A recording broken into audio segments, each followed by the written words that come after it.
ഇന്ന് നമുക്ക് മത്തൻ കറി ഉണ്ടാക്കാം. അതിന് വേണ്ടിയിട്ട് മത്തൻ ചെറിയ പീസായി കട്ട് ചെയ്തെടുത്തിട്ടുണ്ട്. അതൊരു കുക്കറിലേക്ക് ഇട്ട് കൊടുത്ത് അതിലേക്ക് 1/4 ടീസ്പൂൺ മഞ്ഞൾപ്പൊടി, ആവശ്യത്തിനുള്ള ഉപ്പ്, ഒരു വെളുത്തുള്ളി.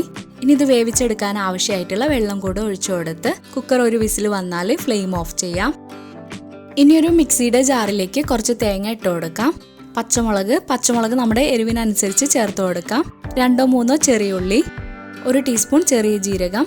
ഇനി ഇത് അരച്ചെടുക്കാൻ ആവശ്യമായിട്ടുള്ള വെള്ളവും കൂടെ ഒഴിച്ചു കൊടുത്ത് ഇതൊന്ന് അരച്ചെടുക്കാം. ഇപ്പോൾ മത്തനൊക്കെ വെന്ത് വന്നിട്ടുണ്ട്. ഇനി ഇത് ചെറുതായിട്ടൊന്ന് ഉടച്ചു കൊടുത്ത് അരച്ചു വെച്ച തേങ്ങ ഇതിലേക്ക് ഒഴിച്ചു കൊടുത്ത് ഒന്ന് മിക്സ് ആക്കി എടുക്കാം. ഇനി ഇത് നന്നായിട്ടൊന്ന് ചൂടായി വന്നാൽ മതി. തേങ്ങ അരച്ചൊഴിച്ചതിന് ശേഷം തിളപ്പിച്ചെടുക്കരുത്. നന്നായിട്ടൊന്ന് ചൂടായി വന്നാൽ ഫ്ലെയിം ഓഫ് ചെയ്യാം.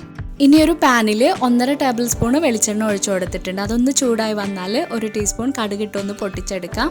കുറച്ച് കറിവേപ്പില, ഒരു വറ്റൽമുളക്. ഇനി ഇത് മത്തൻ കറിയിലേക്ക് ഒഴിച്ചു കൊടുക്കാം.